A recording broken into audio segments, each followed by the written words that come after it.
guys. I did not think this would happen. I never thought I would see the day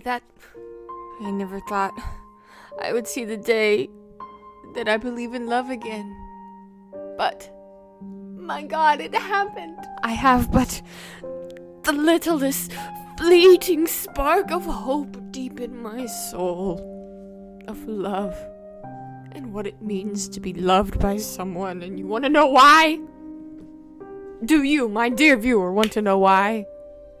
It's because of this movie. It's because of this movie. This movie. This is why. This is why. I know I'm like a decade and a half late to this one, but a part of my summer 2021 bucket list was to watch every single Studio Ghibli movie, as they're known to be like really, really good and they're really popular. Studio Ghibli movies and their references are literally everywhere, so I figured, you know what, I need to get on this, and I need to watch every single Studio Ghibli movie. So I'm working on it. Plus, they just look like fun movies. I want to be in the know, you know? I want to know what's going on. Who is Totoro? What is this? What is that? I've only watched Spirited Away, which frankly is not my cup of tea. Here's my Letterboxd review of it if you are curious. After Spirited Away, I thought to myself, maybe this really isn't my thing, because not only did I not grow up with these movies, which is a reason so many people love them, but also I'm so accustomed to the Western style of storytelling, which is very much different than, you know, Japanese storytelling, which is more character-driven than Western. Western, we like plots. We put the plot over characters. Anyway, I thought to myself, maybe this wasn't for me, but then I saw this.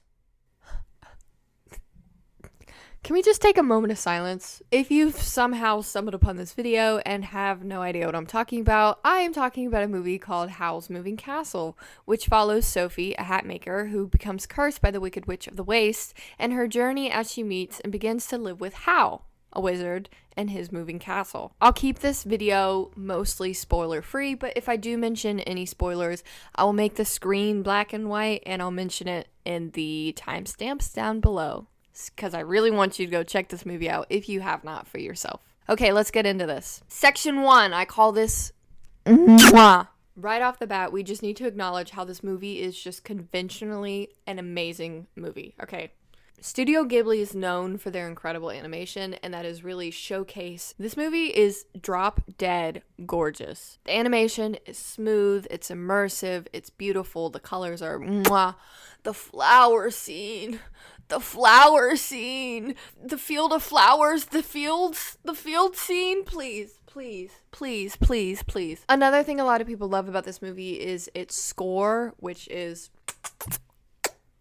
beautiful. The world building in this movie is incredible, which makes sense because it's based off of a book series. The script is incredible. The characters are incredible. The character arcs are incredible. It's anti-war. It's pro-love. It's pro-family. It's eggs.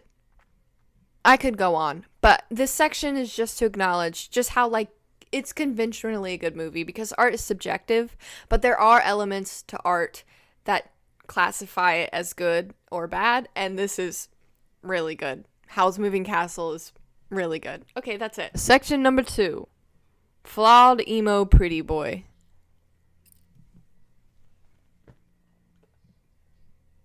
What can I say? I definitely have a soft spot for flawed emo pretty boys. I mean, I literally have I can't even say it. I have an action figure of Kylo Ren. Thank you, Marissa, by the way, for this, if you're watching this. Love this guy. But this just showcases I love a damaged emo boy. As soon as I saw this man come up on my screen, I knew it. I knew I would love him. I knew I would love his character. I knew I would love this movie. We're like 2 minutes into this movie by this point. And as soon as I saw this boy's face, I said, well, shit. Buckle your seatbelts, waiting for a ride. I was... If you haven't seen the movie, this is obviously Howl of the Moving Castle. He's a flawed, pretty boy, emo kid with a heart of a child, and I love him. I love him so much. Howl is flawed because he is still very much like a child, and he reacts to situations the way a child would, by running away, by freaking out, by throwing a tantrum. This is about to be a spoiler. When he dyes his hair the wrong color, he responds like a child would, and that makes him flawed. But honest to God, this is like the best type of flawed a character can be. Because my boy Kylo Ren is like abusive and toxic, and like he's flawed because he has daddy issues. But Hal is just flawed because he never grew up.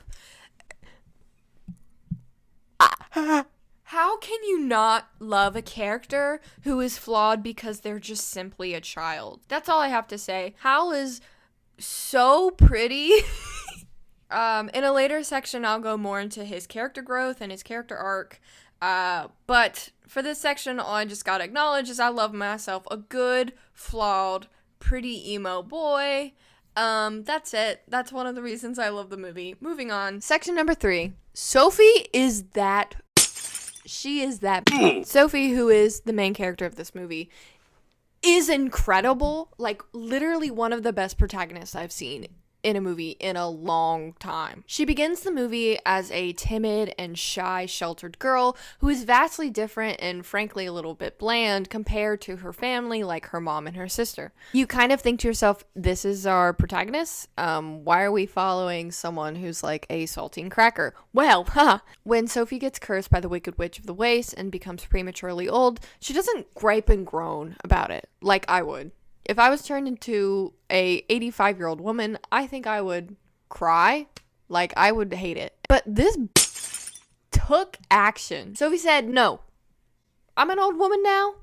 Let me do something about it. And she took her hunched back and wobbly old knees and walked herself to Howl's moving castle. Because she is that. The best part about Sophie, though, is that how her exterior physical age, because internally she's still like 18 or something, but her physical like age represents her confidence level and her growth as a person. When Sophie first becomes an old woman, when she's first cursed, it's the oldest we see her. It's the most like we see Sophie, because that is when she is the least confident and the least assured in herself. As the movie progresses and Sophie becomes accustomed to her new life with Howl and Markle and Calcifer, we see Sophie become more confident in herself and more assured with her actions and her decisions. This is about to be a spoiler. And she starts to like regress in age. It's like Benjamin Button. She starts out really old because she's mentally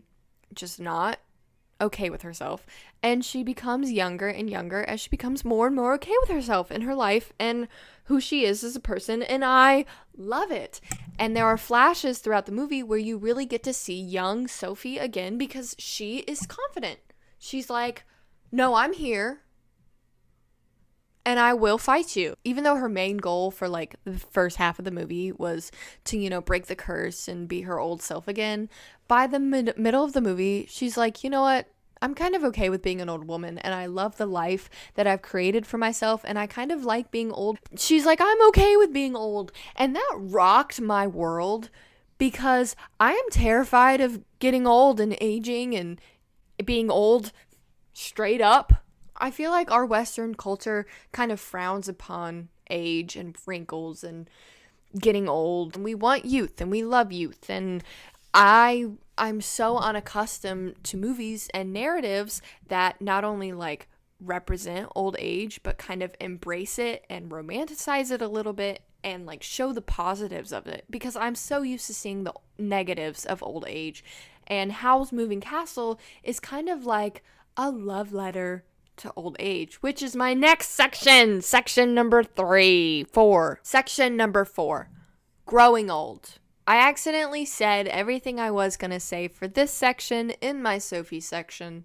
So, whoops. Section 5. Growing together. Besides Sophie's individual character arc, the best part about this movie is the character arc of Howl and Sophie together, and how they work together and see each other and see each other's flaws, but see each other in true light and love each other and change for the better for each other. It's so beautiful. It's so beautiful. They're so beautiful and they're so perfect for each other. Hal is mentally a child. Sophie is physically old and has an old soul. And yet they come together for this perfect amalgamation of love and respect for each other and growing and changing better for the other person because you love them. And it is beautiful. It's beautiful. Hal, who has run away all his life, finally has something that he wants to stay and fight for. This is about to be a spoiler. And he literally says that to Sophie. He says it to her. He does. And Sophie, in turn, opens up and allows herself this happiness of love and romance and life. A happiness of life that she did not have once before because of Hal. I'm gonna start crying. Did I tell you guys I cried 3 times during this movie? 3 separate times. I don't do that. I haven't had an emotional response to a movie since, like, watching Endgame in theaters. And that's why I'm doing this review. Because even though this movie came out in 2004, I haven't had an emotional response to a movie like this in 2 years. And so I feel like I need to talk about it. I need to talk about it. I need to talk about this. I need to talk about their love for each other. Sophie and Hal's character arcs are so perfect individualistically, but they work even better because the other person was the catalyst for change. So good. It's so good. Please watch this movie if you have not watched this movie. I didn't even get into, like, the side characters and Sophie's compassion for others who have wronged her, and I didn't even get into so much. I'm gonna end the video here. Here's my Letterboxd review for the movie. Go follow me on Letterboxd if you think you're cool. If you're not, then don't follow me. Right now, the movie is a 4.5 out of 5 and like a 9 out of 10. But ask me again in a year, it'll probably be a 10 out of 10. I'm going to go watch every single other Studio Ghibli movie, and I'm very excited to do so. Thank you for watching my video. Love you. Mwah.